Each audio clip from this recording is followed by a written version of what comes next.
aja. Dengan artikel itu.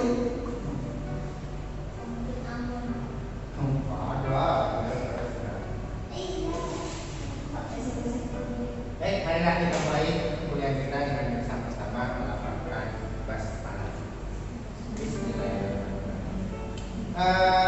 Artikel itu hasil riset saya 3 tahun kurang lebih.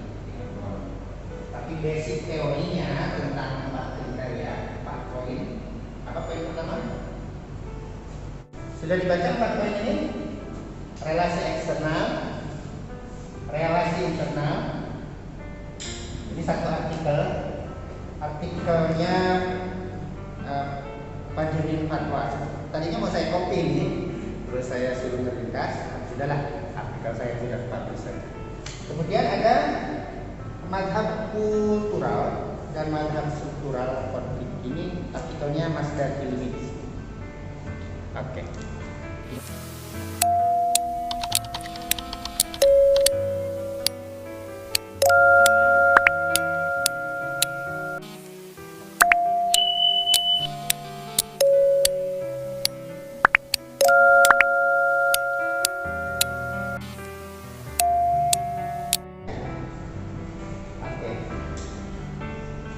Ini ada 4 orang, pas.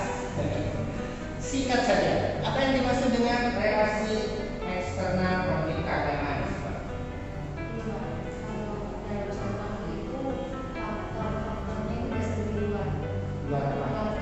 Luar keagamaan. Good. Singkat saja, relasi internal.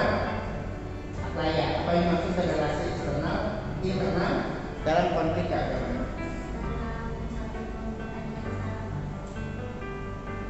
Bahwa kalau eksternal kan bahwa konflik keagamaan itu faktornya bukan faktor agama, tapi faktor non keagamaan. Apa teman-teman sebab?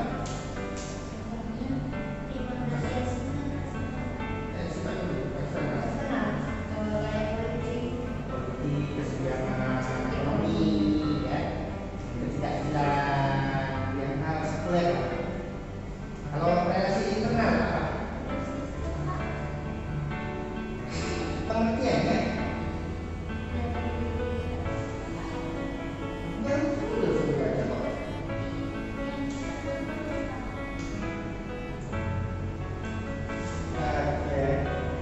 sip.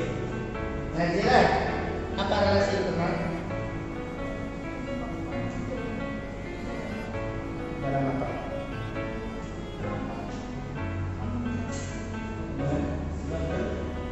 Relasi internal dari keagamaan tersebut dari sistem tadi. Ya, tapi kamu ambil sistem. Oke, kalau madhab struktural gimana, Najila? Mikir madhab struktural.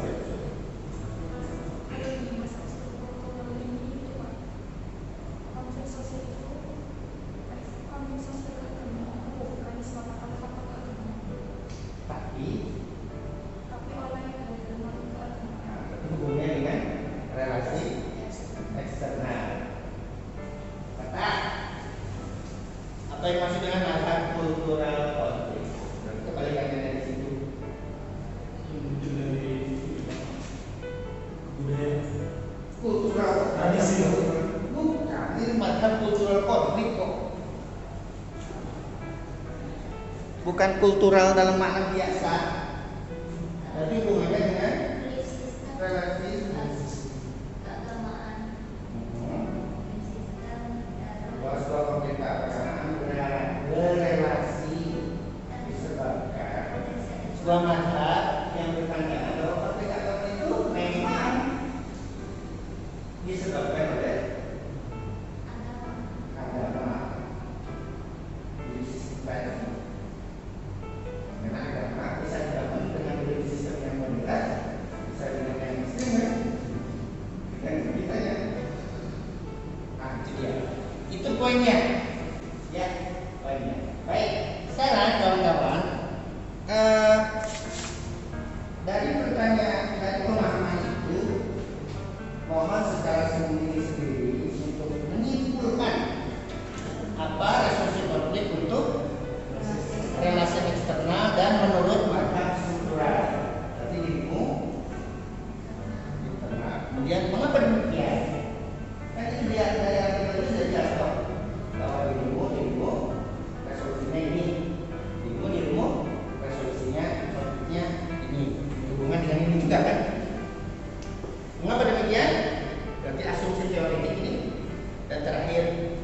bagaimana? 3 pertanyaan itu kalian jawab sendiri dulu.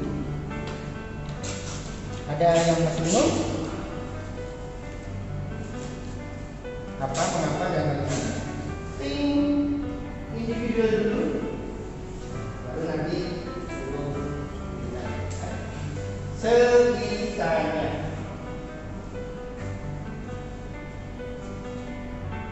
Kerjakan sendiri-sendiri, think individually, sebisanya.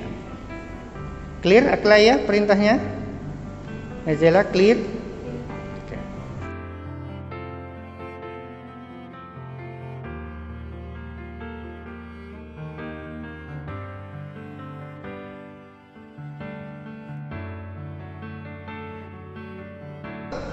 Jangan khawatir karena jawaban individu akan didiskusikan secara berdua.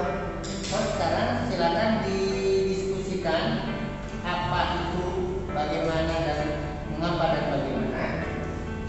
Jawabannya didiskusikan. Nah, kita berarti diskusi sama apa ya? Ini didiskusikan. Jawabannya bagaimana? Apa yang jangan dikasih? Buat jawaban baru kalau berbeda.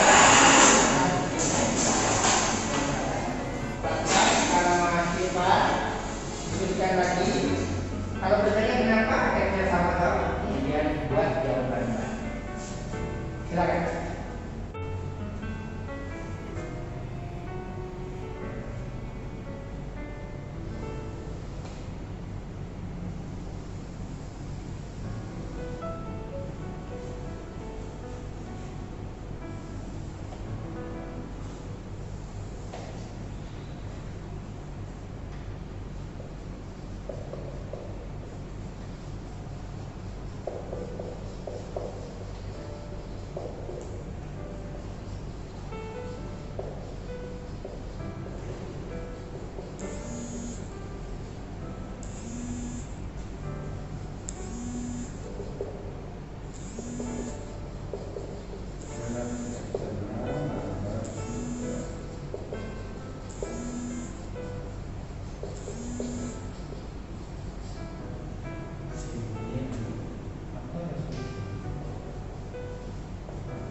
Oke, ini ya. Apa resolusi konfliknya? Mengapa dan bagaimana?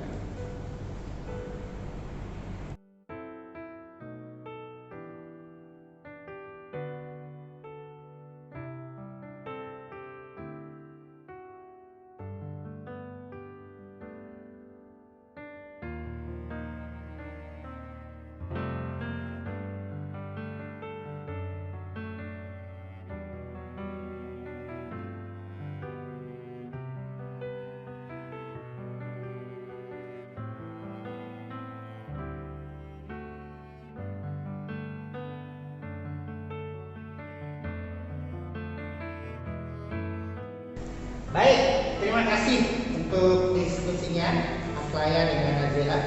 Diskusi yang sangat lembut, suaranya salib-salib tak sampai. Kalau di sana agak seru, suaranya keras. Orang timur ya. Ini orang barat. Baik, dari yang sini yang relasi eksternal atau madhab kultural. Apa resolusi konfliknya Nazela dan Aklaya? Yang keras.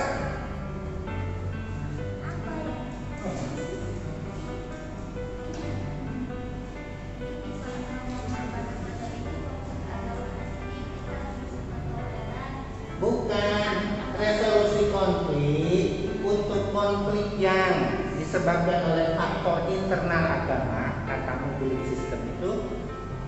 Untuk menyelesaikannya macam mana? Resolusi konflik apa? Kan itu ada kultural, ada struktural. Apa Nazela? Punya udah betul dulu jawabannya.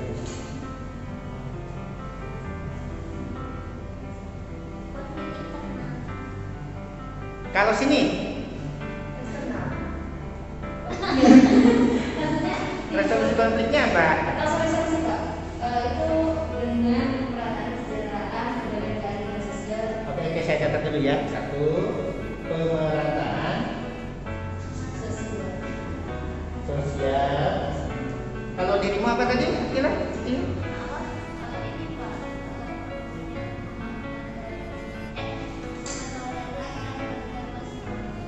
Toleran, kemudian bebas konflik. Oke, saya catat dulu ya. Jangan dimarahin dulu ya. Cukup?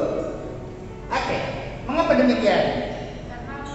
Karena masalah kultural berpandangan teoritik, perlunya perbaikan pemahaman teori keagamaan.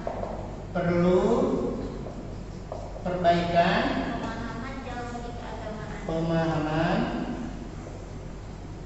Jadi pemahaman manusianya toh, bukan agamanya. Jadi bukan menghapus 300 ayat toh, tapi bagaimana ayat yang 300 itu dipahami. Cukup? Oke. Bagaimana resolusinya? Fokus terhadap upaya perbaikan beli sistem yang terbuka, toleran. Oke, perbaikan teologi atau belief sistem yang toleran, terbuka, Dan modern. moderat. Cukup? Bapak. Ya, sip, kasih. Kelompoknya Sipa dan Fatah Iya. cukup ini? Iya. Resolusi konfliknya adalah ini. Mengapa? Karena bagi mazhab struktural faktornya itu berasal dari luar. Faktor Oke. adanya- Walaupun konflik agama atau keagamaan, penyebabnya adalah dari non keagamaan. keagamaan. Apa penyebabnya? Ketidakadilan, ketidakmerataan ekonomi, Faktor politik. faktor politik, dan lain-lain. Aha. Bagaimana resolusinya? Resolusinya iya, perbaikan struktur sosial. Perbaikan struktur sosial. Baru konflik keagamaan itu, misalnya ini konflik keagamaan X ya, konflik umat beragama X. Nah, menurut Najera dan Atlaya yang bermadhab kultural, mereka melihat bahwa konflik keagamaan itu memang ada relasinya, memang ada seset ajaran-ajaran yang kemungkinan berpotensi dijadikan untuk pembenaran, legitimasi konflik, legitimasi kekerasan. Memang ada kan konsep jihad, konsep crusade dalam Kristen toh, konsep kerajaan Allah toh, ada toh. Konsep dalam Kristen Saksi Yehova ada 114.000 tentara Allah di dunia. Jadi berusaha kayak tentara jihadis, kita ini jihadis. Ada loh ya. Gimana resolusinya untuk konflik yang disebabkan oleh ini? Kata mereka perbaikan dari sistem itu ya. Kalau Sipa dan Fatah ini dia relasi eksternal, itu resolusinya adalah pemerataan sosial. Ini di sini harusnya pemerataan sosial. Mengapa? Karena menurut mazhab ini agama tidak mungkin, memang nggak mungkin menjadi faktor konflik. Semua agama mengajarkan kedamaian, kebaikan. Gitu? Dan perang di dunia ini lebih banyak perang agama pada agama, toh? Non, yang lebih merusak itu non keagamaan. Memang ada sejarahnya, tapi menurut mazhab ini lebih banyak non. Iya ada tidak? Karena itu agama hanya sebagai trigger. Terus yang kedua agama sebagai apa kan ya? Trigger apa? Faktor luar. Faktor luar. Yang faktor dalamnya sesungguhnya ini semajemuk apapun kita, seberbanyak apapun kita, kalau kenyang, kalau minyak goreng sudah terpenuhi, mama ini beras murah, jalan bagus, apalagi susu murah untuk anak-anak, itu nggak akan ada konflik. Sebeda apapun keagamaan kita, semencolok apapun. Lihat ibarat ya, yang sejahtera sektor Kristen itu ya Allah di suatu wilayah tidak masalah, tidak bermasalah karena ini sudah selesai. Kakak macam ini, maka inilah. Oke, terima kasih kekurangan buat kita semua. Ya, cuma teman-teman itu sudah judulnya sudah jelas. Untuk ini itu resolusinya apa? Resolusi kultural. Sudah jelas satu resolusi konflik kultural. Ini resolusi konflik struktural. Bagaimana resolusi konflik kultural itu? Ini dia perbaikan belief system yang toleran, terbuka, moderat, gitu?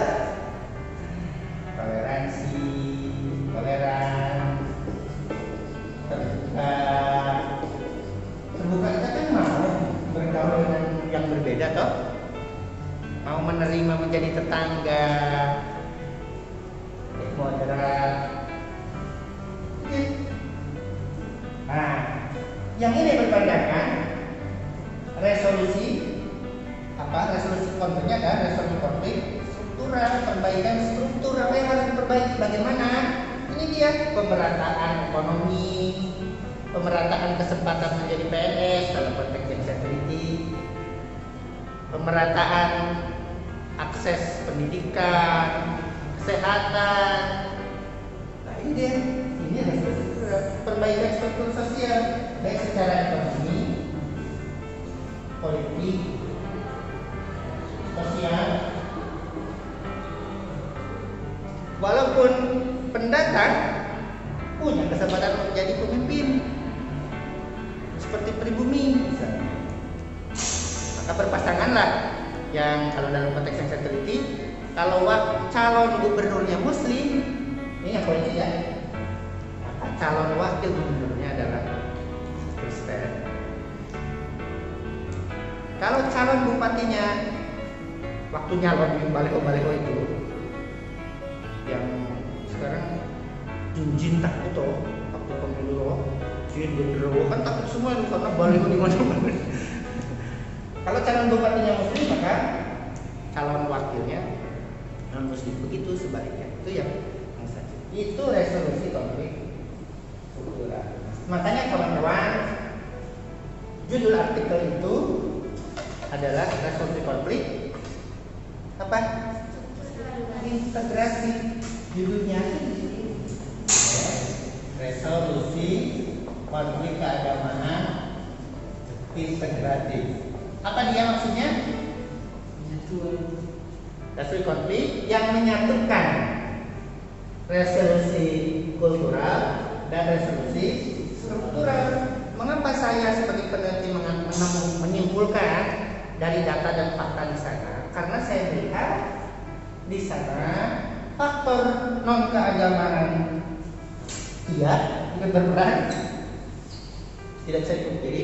Faktor keagamaan juga iya. Dan memang yang ditempuh di sana dengan bukti-bukti itu memperbaiki belief system. Multikulturalisme itu sebagai mata pelajaran dan mata kuliah wajib ada di semua pendidikan tinggi di sana. Visi misi itu cinta damai, berwawasan multikultural. Wajib. Yang dulu diharamkan MUI itu pusat. Di sana wajib, sana haram. Di barat haram, di sana wajib. Kalau enggak, perangkat. Nah, itu dia ya yang dimaksud dengan itu. Clear ya artikel itu. So, kita sebagai akademisi sosial keagamaan, Anda bukan sosial murni toh, bukan keagamaan murni kan, tetapi integrasi antara sosial keagamaan. Tentu sangat luas memandang sesuatu hal. Nah, ini kesimpulannya. Resolusi konflik keagamaan integratif yang dimaksud, dan saya menawarkan itu teman-teman. Maaf ya, bukan menyebut saya menemukan, saya menawarkan dengan paradigma ilmu kita di sini, kemudian fakta-fakta. Ini buat punya kalian ya, sudah betul semua ya. Nah, ini saya menambah.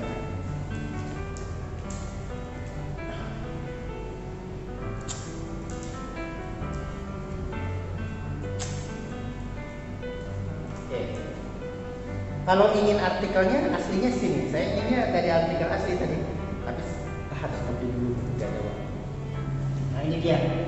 So, konflik sosial keagamaan itu bisa diresolusi dengan mazhab struktural, bisa diresolusi dengan mazhab kultural, tergantung data fakta yang di lapangan ya. Oke. Mazhab kultural itu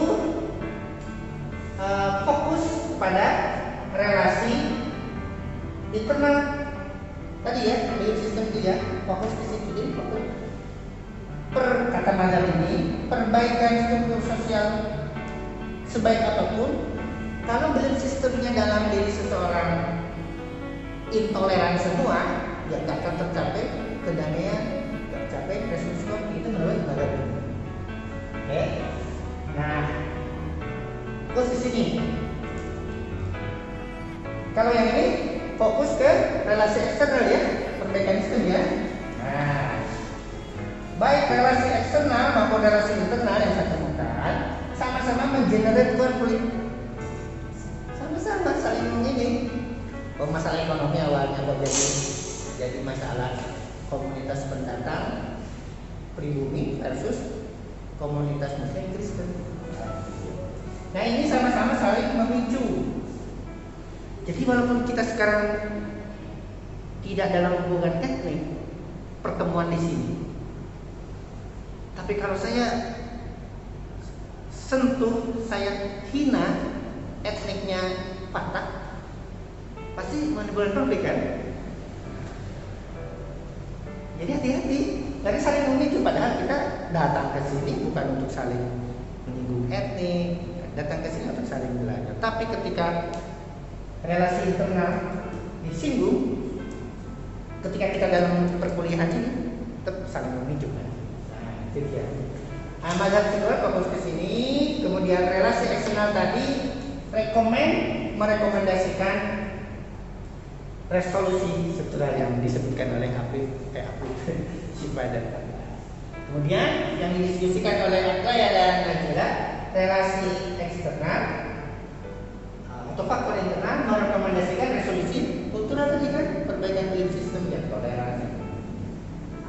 Karena itu kesimpulannya di sana teman-teman, resolusi konflik baik macam kultural maupun macam struktural meniscayakan